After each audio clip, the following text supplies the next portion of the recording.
Hello, I'm here to bring you my top 5 light-hearted novels, English novels. Now, this tag came from a conversation between two keen booktubers, and then Hannah of Hannah's Books recognised it could become a tag and she made it into one. And she said that it could be 5 English novels, and she opened up the whole format. And more importantly, she said everyone is invited to take part. And that was really helpful to me because I'm a recent booktuber, and so that gave me an invite, a way in, because if I sat and waited for someone to tag me, I would be waiting a very, very, very long time. I'm sorry it's taken me so long to record this because I had a sore throat more recently, and if I did have it recorded, if I was sitting down to record, I would only have been glugging water every other minute. Every other second almost, and it would have just looked like a cheap reenactment of Niagara Falls. So you've been spared that, but I do have my 5 books ready to go. And they are going to be No Bed for Bacon, Cold Comfort Farm, Map and Lucia, and Hitchhiker's Guide to the Galaxy. But we start off with a G Wodehouse, which is Joy in the Morning. Now, Joy in the Morning is fantastic because it starts off by saying everything is going to end up all right in the book. So for anyone feeling at all anxious with life the way it is at the moment, the craziness, this book is one to sit down to and go, okay, there's going to be chaos and then it's going to come back to being good. The start is this way, chapter 1.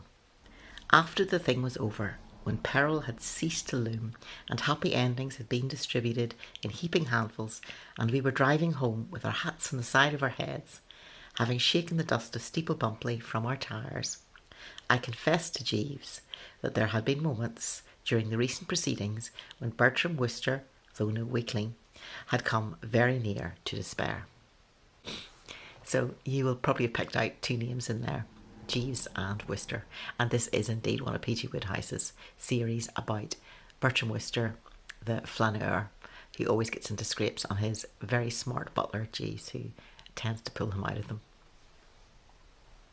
But also a character in this is the village Steeple Bumpley, and it's beautifully described like a person in this way.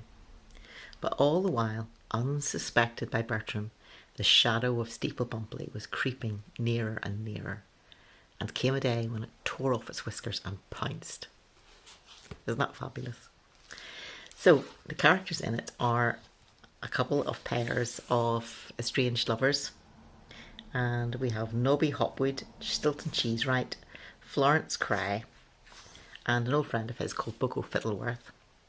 And in amongst the mix is also Uncle Percy, who's married to one of his fearsome aunts, one of Bertram Wooster's fearsome aunts.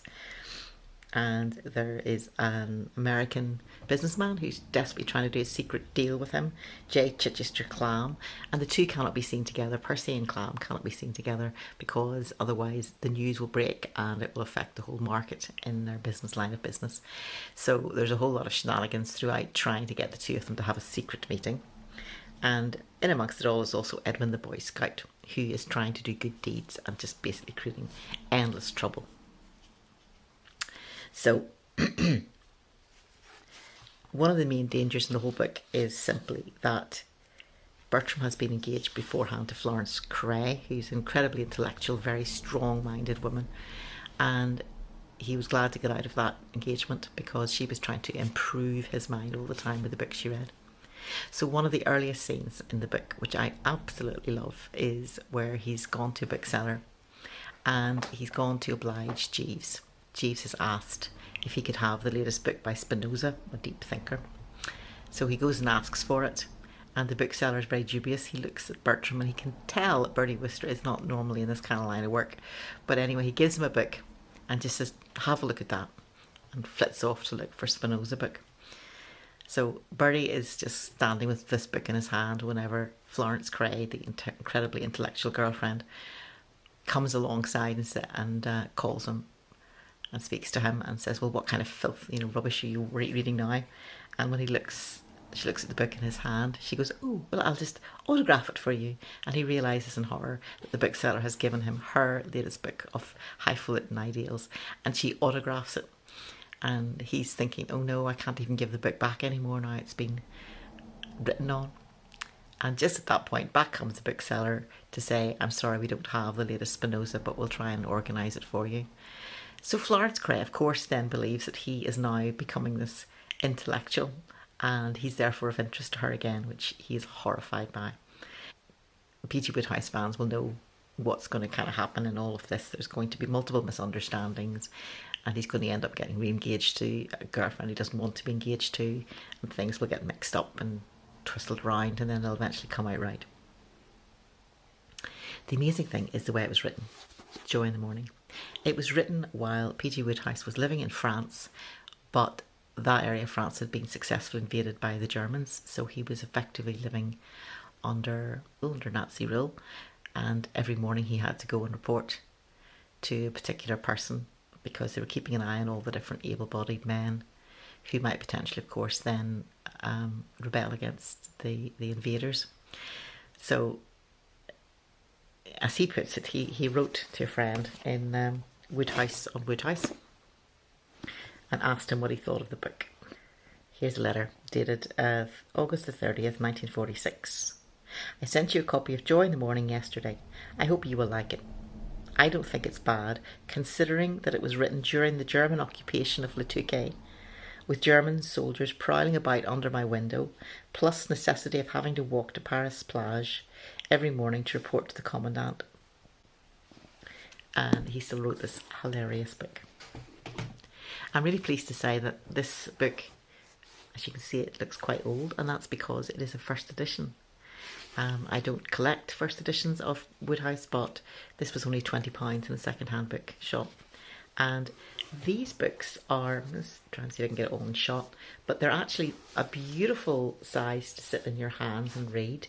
Incredibly light and portable and wonderful. And of course, it's lasted this long, which is pretty incredible.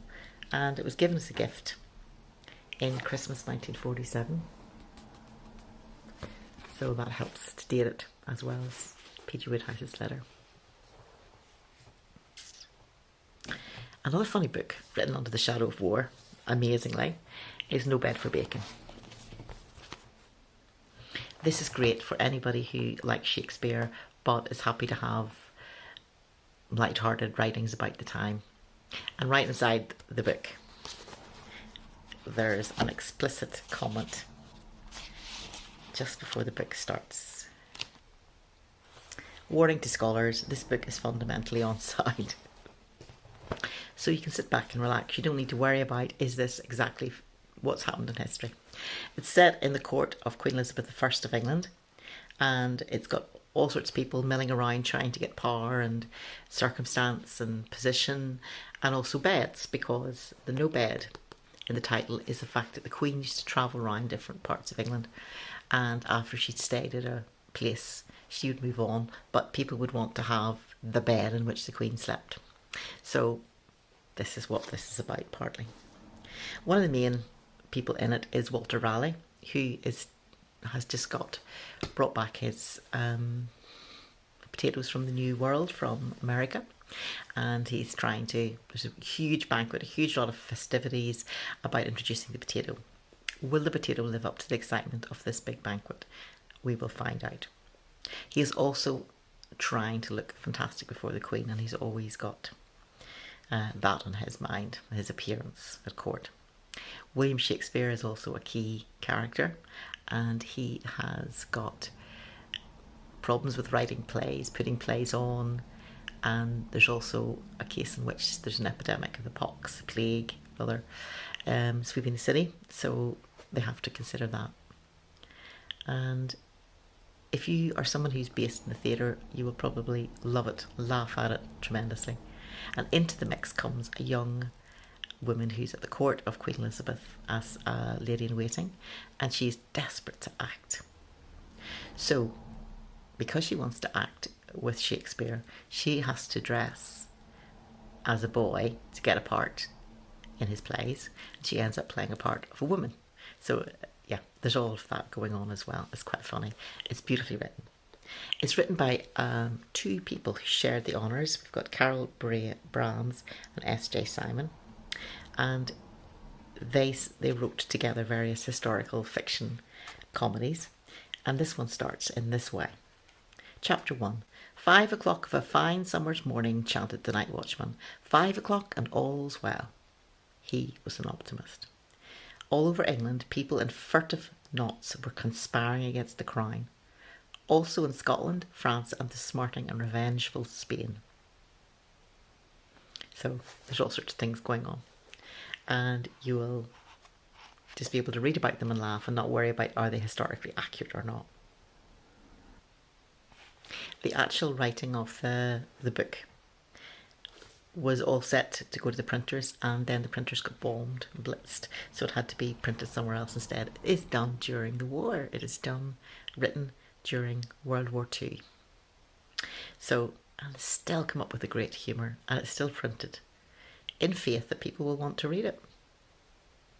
So, very good little minor classic and worth reading. Now, before all that, my next book is 1932, Cold Comfort Farm by Stella Gibbons. An absolute comedy classic. Still in print all these years later, 1932. It's not bad going. The funny thing is there's a little note before the start of this as well, which is key. The action is taking place in the near future. So written 1932, there is a phone call in it, which is a video phone call on one end with a picture. 1932. Can you imagine? To think forward to that is just amazing. Most of it, though, is set in a timeless setting, and it is a takeoff of a whole storm load of fashionable books at the time which were gothic, where everything was rural and horrendous and difficult. And Stella Gibbons completely takes the hand out of it all, so to speak. So she sets it in that kind of a setting, and then into it all she inserts her major character, who is Flora Post. And Flora Post is wonderfully organised, and yeah, so she basically lands in this crazy setup where there's a family called Starkadders living at Cold Comfort Farm, and they're relatives of hers, and she has to go and live with them. And she arrives to find things in utter chaos, and there's all shadows and, yeah, people obsessed by strange things. And she sits in amongst them all and starts to sort them out as her relatives, so they're fascinating. There's one who likes to preach to the quivering brethren, who like to be told that they're all damned and going to hell. And there's one who is kind of sex obsessed, and there's a young cousin who's very, very delicate and beautiful, and Flora arranges a very successful marriage for her. And then there's a guy called Mr. Mybug, who is a character who's everything reminds him of sex, as a kind of literary character, and she's just very no nonsense with him and knows what to do with him. And there's an older man who is just obsessed with having the land and the cattle. And then there's great Aunt Ada, who saw something horrible in the woodshed whenever she was young, and has since been supposedly termed to be mad. And her madness takes the form of constantly looking at the accounts for the farm and seeing how they're doing. So you can guess she's not too far short of being very, very sharp and very, very controlling behind it all. One of my favourite bits I'll try and find. A tall young man whose riding clothes were splashed with mud to the thigh, and whose coarse linen shirt was open to his waist. The firelight lit up his diaphragm muscles as he heaved slowly in rough rhythm with the porch. He looked up as Judith entered and gave a short, defiant laugh, but said nothing. Judith crossed slowly over until she stood by his side. She was as tall as he. They stood in silence, she staring at him, and he down into the secret crevasses of the porridge.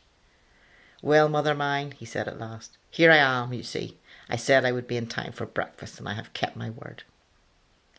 His voice had a low, throaty, animal quality, a sneering warmth that wound a velvet ribbon of sexuality over the outward coarseness of the man. Judith's breath came in long shudders. She thrust her arms deeper into her shawl. The porridge gave an ominous, leering heave. It might almost have been endowed with life, so uncannily did its movements keep pace with the human passions that throbbed above it. "Cur," said Judith levelly at last. "Coward, liar, libertine. Seth, my son, do you want to break my heart?" "Yes," said Seth with an elemental simplicity. The porridge boiled over. So that's page 38, 39 of my book. So it's kind of gothic setting and drama, melodrama, done to a T and made fun of and fun. So unbelievably, this humour is 100 years old. Written in the 1920s, Map and Lucia by F Benson. Now, there are 6 books in the series, so there's 2 books of trilogies. The complete Map and Lucia, which I got and I just roared with laughter. Map, I think, they started as separate characters in separate villages. Both of them are desperately ambitious to be the leading lights of the arts life in their village, and they find ways of getting their own little way through really convoluted plotting. It's wonderful, set in English villages, full of little life of the village and little quaintness things, and looking at a whole set of people who are each somewhere in that power line, that power struggle, and all the little behind the scenes shenanigans and machinations to try and get their own way and be first. So they are wonderful, they're amusing, full of local character, cosy, so to speak, and nothing is at stake. Nothing serious really is at stake.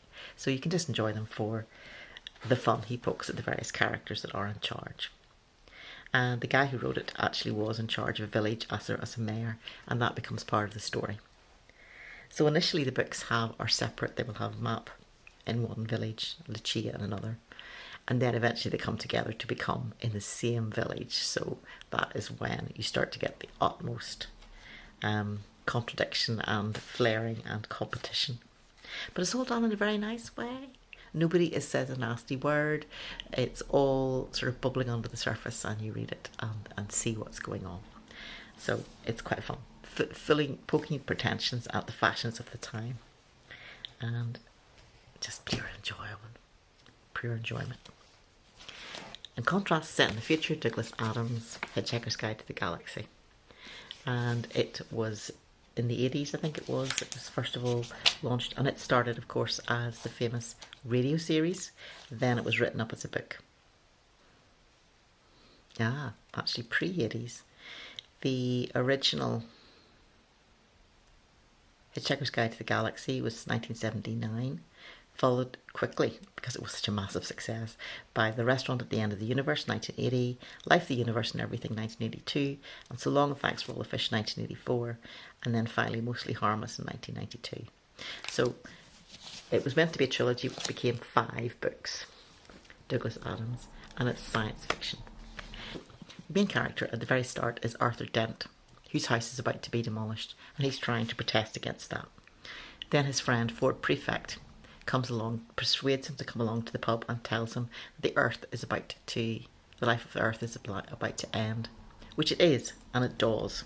So that's the very start. That's where you start a book. You destroy the Earth. Which is rather drastic and amazing, and of course it's very meta, because the Earth is destroyed to make space for an interplanetary bypass. So the title of the book, The Hitchhiker's Guide to the Galaxy, is actually a kind of global intergalactic encyclopedia, and Ford Prefect is busy writing the entry for the planet Earth, researching it, and that's why he's on Earth.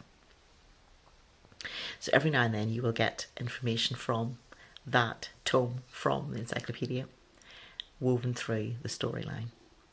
But there's action, there's drama, there's also the case of hearing the worst poetry in the entire universe which is Vogon poetry, as those of you who are familiar with the sagas will know. So if you enjoy science fiction and you enjoy humour, this is definitely one of the better known books to read.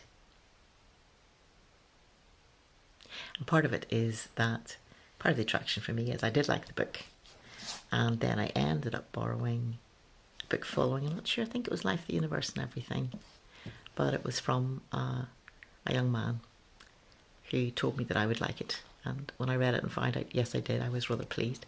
We ended up getting married. Reader, I married him is kind of end to that story. So those are books for which I have a great affection. I return to them again and again, and I have enjoyment of them. I recommend them to you.